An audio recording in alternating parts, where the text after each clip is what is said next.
बहुत अच्छा ड्रामा है, मौजू बहुत अछूता और इस तरह उससे नाजरीन को एजुकेट किया जा रहा है, वो बहुत खूबसूरत अंदाज है। एक्टर्स की जगह एआई जनरेटेड कैरेक्टर्स जो हैं उनको हायर कर लिया। पुराने बर्तन और नए बर्तन जो है ना वो आपस में टकरा जाते हैं, तो उसी टकराव की कहानी है जमा तकसीम। ड्रामे का ओएसटी है, ये बड़ा इंपॉर्टेंट रोल प्ले करते हैं ड्रामे की कामयाबी में। शोबिस की दुनिया जो कि हमेशा रंगीन खबरों, नई कहानियों और चटपटी गॉसिप से भरी रहती है, यहाँ एक तरफ हम देखते हैं कि स्टार्स जो हैं उनके नए प्रोजेक्ट्स और कामयाबियाँ जो हैं वो गर्दिश में होती हैं, तो दूसरी तरफ उनकी ज़ाती ज़िंदगी के भी बहुत ज़्यादा चर्चे चल रहे होते हैं। कहीं शादियाँ हो रही होती हैं, कहीं ब्रेकअप हो रहे होते हैं और कहीं सोशल मीडिया पर कोई ना कोई तनाज़ा छिड़ा ही होता है और हम देख रहे होते हैं कि ये तो कोई इंटरेस्टिंग खबर है या कोई फ़नी खबर है, या फिर हम देख रहे होते हैं कि ओ किसी की तलाक हो गई है, किसी का ताल्लुक जुड़ रहा है। तो ये सारी खबरें जो है सोशल मीडिया पे बहुत ज़्यादा वायरल भी हो रही होती है।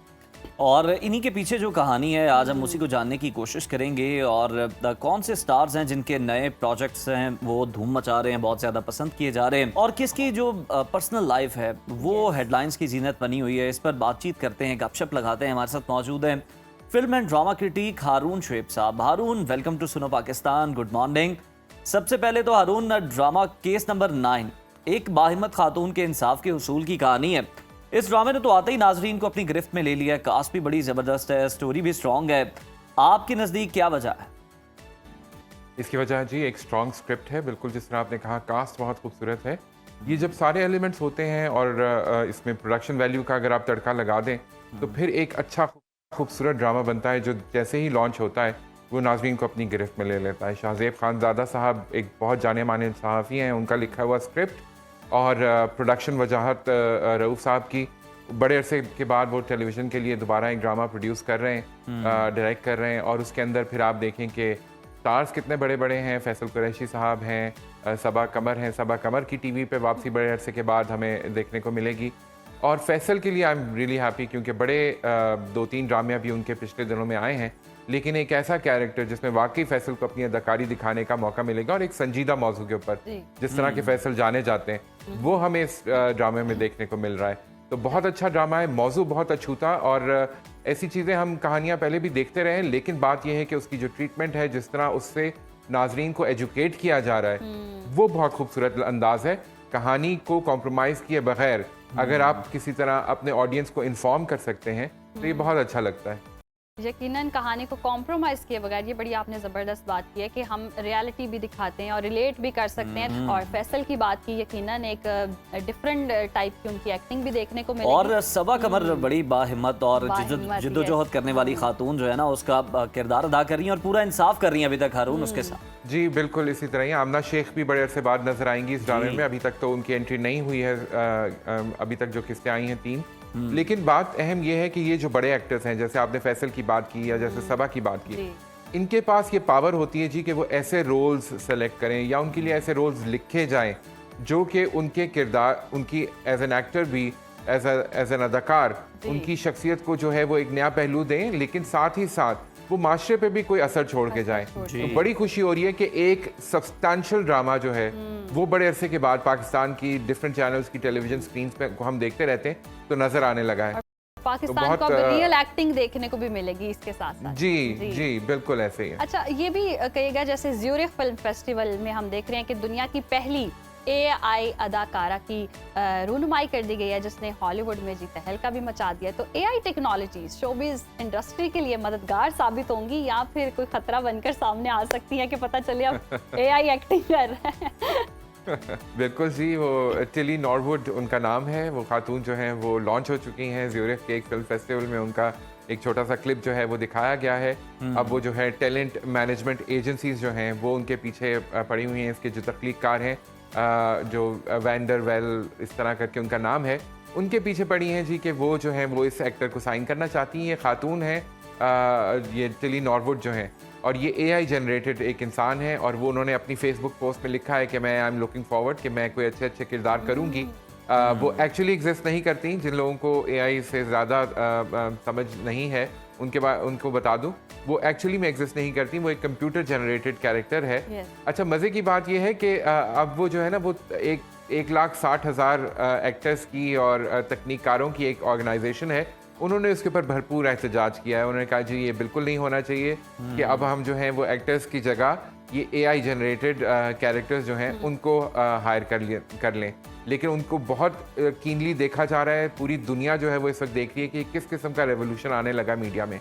एक बात मैं ज़रूर करना चाहूँगा यहाँ पर उज़ैर, जो AI है वो बेसिकली ऑलरेडी जो ह्यूमन प्रोड्यूस्ड मटेरियल होता है उसी को इस्तेमाल करते हुए आर्टिफिशियल इंटेलिजेंस AI उसको इस्तेमाल करते हुए अपने आप को आगे बढ़ाती है।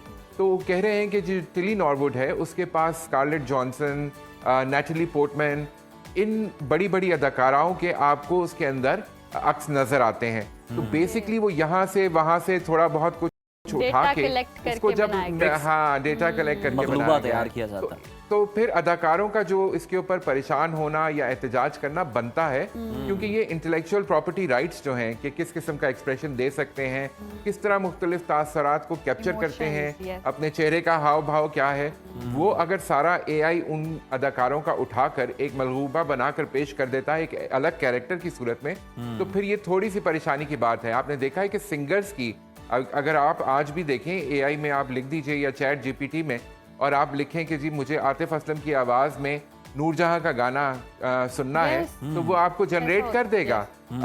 या मेहदी हसन साहब की आवाज़ में सुनना है कोई भी गाना, तो वो आपको मेहदी हसन साहब की आवाज़ में सुनवा देगा। तो ये जो चीज़ें हैं ये एक ऐसे लेवल पर जा रही हैं जहाँ पे अब मेरे ख्याल में इसके ऊपर कोई रेगुलेशंस आ जानी चाहिए कि इंटेलेक्चुअल प्रॉपर्टी राइट्स कहाँ पे जो हैं वो स्टैंड करते हैं, और साथ ही साथ ये जो टेक्नोलॉजी का एडवांसमेंट है ये कहाँ पे स्टैंड करता है। बिल्कुल सही। हारून, एक और ड्रामे की बात कर लेते हैं। तो ड्रामा जमा तकसीम अब एक हम देख रहे हैं बड़े नाजुक मोड़ की जाने बढ़ रहा है। नाजरीन की नजरें भी इस पर जमी हुई हैं। क्या लैला और कैस की कहानी मोहब्बत की नई राहें खोलेगी या फिर उनकी जिंदगी में कोई उलझने पैदा होने वाले हैं? बिल्कुल जी, देखें वो एक हमने पिछले हफ्ते भी बात की थी, एक ट्रेडिशनल फैमिली की कहानी है जहाँ पे जो ट्रेडिशंस हैं और एक मॉडर्न अप्रोच है या आजकल की जो ज़रूरियात हैं ज़िंदगी की, लाइफस्टाइल की, वो आपस में कॉन्फ्लिक्ट में ऑटोमेटिक मशीन की बात कर लें आप हारून। ऑटोमेटिक मशीन की बात कर रहा हूँ मैं, बिल्कुल बिल्कुल। और ये हम सब ने अपने घरों में देखा है कि जहाँ पे ऑटोमेटिक मशीन हो या किचन के कोई अप्लायंसेस हो, नए पुराने बर्तन हो, तो वो आपस में खड़कते ही हैं। हम सबके घरों में इस तरह होता है। उज़ैर, आप भी ये जानते ही होंगे, तो वो अक्सर पुराने बर्तन और नए बर्तन जो है ना वो आपस में टकरा जाते हैं। तो उसी टकराव की कहानी है जमा तकसीम, और बिल्कुल बहुत खूबसूरत सरवत नज़ीर का लिखा हुआ स्क्रिप्ट अब एक अच्छे मोड़ पे आ गया है जहाँ पे चीज़ें थोड़ी सीरियस हो रही हैं। तो लैला अब देखते हैं कि वो किस तरह इन चीज़ों को संभाल पाती है, क्योंकि जो स्केलेटन्स हैं ना उस फैमिली के, वो अब निकल के बाहर आ रहे हैं। आपको पता है कि वहाँ पे एक बच्ची है जो कि एक सर्टेन सिचुएशन में है और वो हरास हो रही है, और अब लैला जो है वो उस मामले में इन्वॉल्व होती जा रही है। तो देखते हैं कि कैस अब उसके साथ खड़ा रहेगा या अपनी फैमिली के साथ खड़ा होना पसंद करेगा। तो किरदार खुलना शुरू हो गया। अच्छा, जमा तकसीम का ये OST बहुत मकबूलियत समेट रहा है और नाजरीन खूब दाद भी दे रहे हैं, दिल भी जीत रहा है ये OST। तो इस OST की मकबूलियत की वजह क्या है? इस OST की मकबूलियत की वजह जी यही है कि दोनों की केमिस्ट्री बहुत अच्छी लग रही है स्क्रीन के ऊपर, और वो जाहिर आपको OST का पता है कि OST वीडियो और म्यूज़िक का एक बहुत खूबसूरत इम्तजाज होता है और एक दूसरे के बगैर जो है वो जो है एक नामुकम्मल होता है। तो बहुत मावरा और तलहा बहुत अच्छे लग रहे हैं। बहुत वो एक रोमांस जो है, जो हम सब जब एक नई ज़िंदगी शुरू करते हैं तो उस रोमांटिक आइडियल के साथ शुरू करते हैं, तो वो नाजरीन को मेरे ख्याल में जाके उन्होंने हिट किया है, म्यूज़िक ने भी और ड्रामे की कास्ट ने भी। तो बहुत खूबसूरत OST और बड़ा मकबूल हो रहा है, बड़े व्यूज़ आ गए हैं जी। अब आप देखें कि ये कितना इम्पॉर्टेंट हो गया है OSTs जो हैं, चाहे वो हमारी परवरिश ड्रामा भी आपने देखा या उससे पहले कभी मैं कभी तुम, तो जो ड्रामे का OST है, और अब एक ड्रामे में 3-3, 4-4 आपको म्यूज़िक के ट्रैक्स नज़र आते हैं जो कि सिचुएशन के हिसाब से प्ले होते हैं। तो ये बड़ा इंपॉर्टेंट रोल प्ले करते हैं ड्रामे की कामयाबी में और उसके मूड को सेट करने में। मधुर सुरों का बहुत खूबसूरत सा ये गीत था, तो बहुत अच्छी तरह इस्तेमाल किया गया है। अच्छा, सुर तो बड़े मौका मिलता है। हाँ, सुर तो बड़े अच्छे हैं। कुछ और जायके की भी बात कर लेते हैं। बिरयानी खाने वाली नहीं, लेकिन ये ड्रामे की बात हो रही है अरुण। तो ये कहानी भी बड़े एक दिलचस्प मोड़ पर आ पहुंची है। नाजरीन ये सोच रहे हैं, बैठ के अंदाजे लगा रहे हैं कि मजीद अब तड़का लगेगा या कोई नया मसाला इसमें ऐड करना है। आप इस ड्रामे का नया मोड़ क्या देख रहे हैं? बिल्कुल जी, वो कहानी वो इस तरह है कि बिरयानी की इस देग के ऊपर से ढक्कन उठा लिया गया है, तो अब जो है वो सरप्राइज़ जो है वो आउट है। खुशबू जो है वो फैल रही है, खुशबू कहिए या वो टेंशन कहिए, क्योंकि वो शादी का राज जो है वो खुल चुका है। अच्छा, ये बिरयानी के मज़े की बात ये है कि ज़फ़र मिराज साहब का लिखा हुआ ड्रामा है और इससे पहले ज़फ़र मिराज के हमने बहुत से ड्रामे देखे, लेकिन एक ड्रामा इनका काबली पलाव भी था। मुझे लग रहा है ज़फ़र मिराज साहब का जो है ना कुछ ख़ास इंटरेस्ट है चावल की जो पकाने की मुख्तलिफ तरकीबें हैं ना उनके साथ, तो काबली पलाव से लेके बिरयानी तक जो है वो उन्होंने कवर कर लिया। अब हो सकता है अगला जो है वो कोई चने वाले चावल हारून आपको या आगे सर्दियों में हो सकता है मटर वाले या फिर वो कोई इस तरह की चीजें वो आ रही हैं। अरुण, आपको इस ड्रामे में बिरयानी के अंदर जो आलू का किरदार होता है कराची में वो नजर आ रहा है, इसके अंदर आपको वो आलू का किरदार कौन नजर आ रहा है? वो आलू का किरदार बिल्कुल जी सरवत गिलानी का है मेरे ख्याल में, जिसके ऊपर सवाल ये है कि वो होना भी चाहिए या नहीं होना चाहिए। कुछ लोग कहते हैं कि सरवत गिलानी जो है वो बिल्कुल वैलिड है और कुछ लोगों का ख्याल है कि सरवत गिलानी को नहीं आना चाहिए। मेरे ख्याल में इस बिरयानी रिलेट कर लेते हैं आप जी, वो उन दोनों जो है वो उनकी मोहब्बत के बीच में आ गई हैं। ज़ाहिर है एक बीवी थी जो कि गांव में रखी हुई थी और अब वो खुल के सामने आ गई है और वो निसा को भी पता चल गया है कि मीरा जो है वो पहले से शादीशुदा है। तो ये जो है ये सरवत गिलानी का किरदार जो है गुल का, वो जब आया है और बड़ी खूबसूरती से उसने अपने आप को इंट्रोड्यूस कराया। अगर आपने देखा हो लास्ट एपिसोड तो अरुण तीखी और मसालेदार लग रही है बिरयानी टीजर के मुताबिक। टीजर के मुताबिक यस मसालेदार भी है। और फिर मुझे जो एक्चुअली एक ऑन अ सीरियस नोट मुझे लगता है कि कुछ जो नए एक्टर्स आए हैं जिनको आई एम लुकिंग फॉरवर्ड कि उनका करियर किस तरह चलता है। और हम जब फैसल की बात करते हैं, नुमान एजाज साहब की बात करते हैं या जो हमारे सीनियर एक्टर्स हैं उनकी बात करते हैं, तो फिर जो नई पौध आ रही है उसमें से खुशहाल खान एक ऐसा एक्टर है जिसको I am very very keenly watching, because मुझे लगता है कि वो अगर एक लंबी रेस का घोड़ा जो होता है ना, कि वो इंशाल्लाह उसी तरह वो एक अच्छा खूबसूरत मैच्योर एक्टर बन के निकलेगा। तो इस ड्रामे में भी वो बहुत अच्छी जिस तरह से हमने एक टाइम पे वहाज अली की हमने बड़ी हाइप देखी, उसके बाद अब आजकल वो नजर नहीं आ रहे उस तरह से। वो आ रहे हैं ड्रामे में, आ रहे हैं वो जो जिनकी शादी उनकी शादी वो उस तरह नहीं। हाँ, वो क्योंकि कॉमेडी ड्रामा है और उसका अरुण, अब कॉमेडी की आप बात कर रहे हैं तो फिर कॉमेडी के बेताज बादशाह को याद कर लेते हैं। टीवी और स्टेज की मारूफ शख्सियत उमर शरीफ साहब की आज चौथी बरसी मनाई जा रही है, उस पर डिस्कशन भी करते हैं आपके साथ अरुण और आपके कमेंट्स भी लेते हैं। लेकिन उससे पहले एक हमारी टीम ने एक काविश की है, पहले वो देखते हैं और आप भी इसे एंजॉय करें, उसके बाद इस पर बात करते हैं।